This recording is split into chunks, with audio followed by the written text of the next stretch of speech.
So I'm sitting in my office. It's Friday o'clock. I'm waiting, so the window out there, I'm waiting for somebody to come and pick me up. So I thought this was a really good opportunity to do a couple of mailbag items. Excuse me. So the first item is from John Paul. And John Paul wrote, "One of my keys is totally stuck when pressed. Doesn't return to normal resting position. Would this be a spring mechanism failure or something dealing with dirt and grime?" So this is in response to one of my videos about my repairs of the T1. I would say if, and this is sort of the thinking process I would go along, if the key, you can lift it and it's freely liftable, then I would say the spring has detached or broken. That would be my logic here, because the key itself is fairly loose, and the spring mechanism brings it back to true on the keyboard, so it keeps it level. So if that is the case, then it probably is a spring issue. And if you open up the T1, which is a relatively easy thing to do, if I'm honest, you should be able to look at the back of the key itself and see if the spring is still looped. It sort of loops around the back of the key. And then you should be able to put it back on if the spring is still in there, or you might have to go and get a new spring from a supplier. Probably to try someone like Syntor. Getting hold of parts for T-series equipment is not the easiest thing in the world to do. I know last year it took a real long time to gather all the parts to do the repairs on that machine. If the key is stuck down, as in it won't lift up freely, then you've probably got something jamming the mechanism, if I'm honest. And you probably still need to open the keyboard up, but I would have a sort of open the keyboard up and have a good sort of root around with a torch at the back of the key bed before having to think about dismantling the key bed, because that's the last thing you really want to do. Things that might be causing that is a foreign object stuck in the back of it somewhere. So if you've gigged this thing and moved it around a lot, stood it up, stood it down, stood it up, stood it down type thing, and it's possible that something has disconnected itself. It could be simple as a screw, and is just caught in the mechanism there. The other thing it could be, although I doubt it, is grime, because grime would not normally hold the key down. But it could be. I mean, it could be so bad, you've got so much grime there that it could be doing that. In that situation, I'd use something like Mr. Muscle, which is what I use, Mr. Muscle Window Cleaner. The reason I always use Mr. Muscle Window Cleaner on synthesizers for cleaning them is it tends not to damage the plastics and the metals and the printing of the keyboard itself. Now, keyboards tend to be screen printed, so that means that what happens is at some point in the manufacturing process they run the plastic through a printer, and the printer then overlays on the blues and the whites and the graphics that you see against each one of the keys. Now, if you use a fairly harsh cleaner, you can quite easily lift that screen printing up, and once it's gone, it's gone. Okay, but that's what I would do. So there's the first one. The next question comes from Panos, and he says, "Silly question, but does the colour of the cable play a role? I mean, is it positive for the red and black for minus on the motherboard?" Now, this again is in response to a video I did on putting a battery caddy into the DX7. And to be honest, the colours of the wires makes no odds whatsoever, as long as the positive on the battery caddy ends up at the positive terminal on the motherboard, and the negative of the battery caddy ends up at the negative on the motherboard.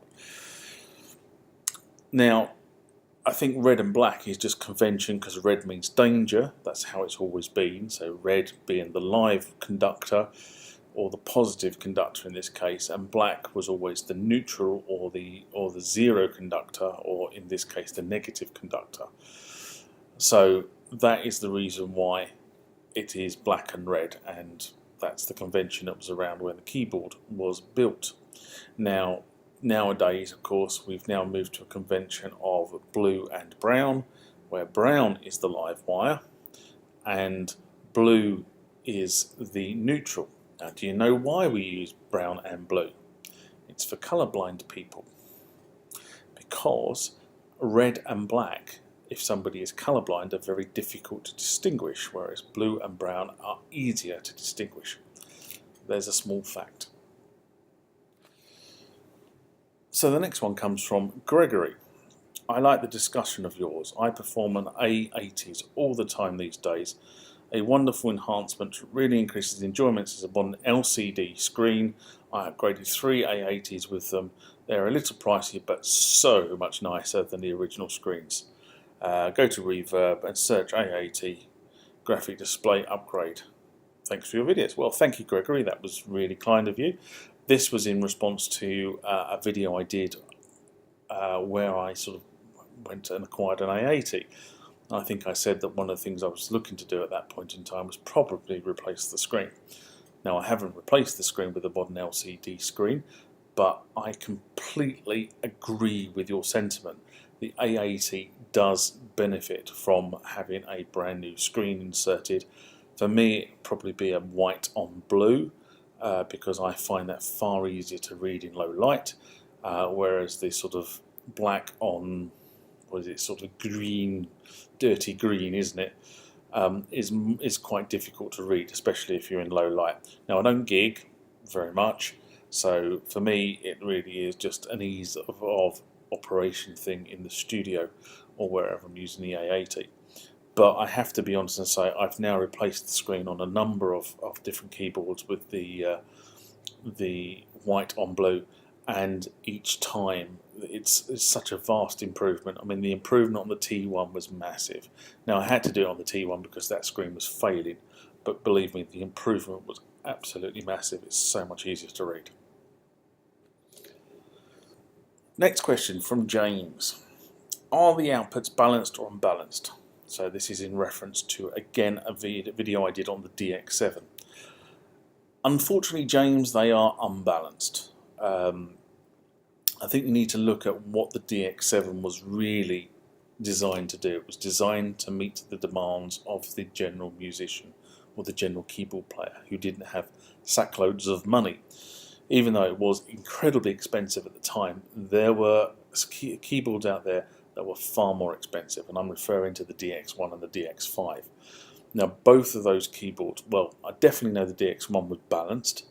I am pretty sure the DX5 was also balanced, but the DX7 wasn't, and that was one of the compromises they made with the DX7 to make it that much more affordable to the likes of you and me. And probably the final one for this little section is from Duke of Pearl. And he says, why not just learn as much as you can about the 80? You can achieve all this in its internal effects. Laziness on a lot of people's part, methinks. Now, this is in response to a video I did where I'm actually running my Jupiter-80 through my MX-1. And I sort of made comments about the fact that you can just sort of use the MX-1's onboard effects very quickly. And I still stand by that comment. You can use the MX-1's effects very quickly for just putting a little bit of delay in there or reverb, or but it's no substitute for what you can actually do with a Jupiter-80. All right, a Jupiter-80 is so flexible in the effects department. You can do all kinds of stuff in there that you cannot even think about on the MX-1. So it wasn't really designed as a substitute for the for the Jupiter-80's internal effects registers. It really was, well, you happen to be there, I just wanted to put a touch of reverb in, bang, put a touch of reverb in, job done. That's where I was coming from, but I do agree, it is a bit lazy. So this is the point in the video where I turn around to you and say, if you enjoyed the contents of this video, please give it a thumbs up. It allows other people to find this content more easily that you have enjoyed. I'm sure by now, if you didn't like the content of the video, you've probably given me a thumbs down, but I'd prefer if you didn't.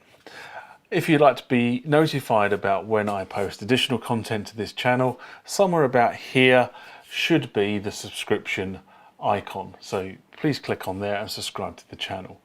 Over here should be other content that you may enjoy that I've already done or posted to the channel. Thanks for watching, and I hope to see you again.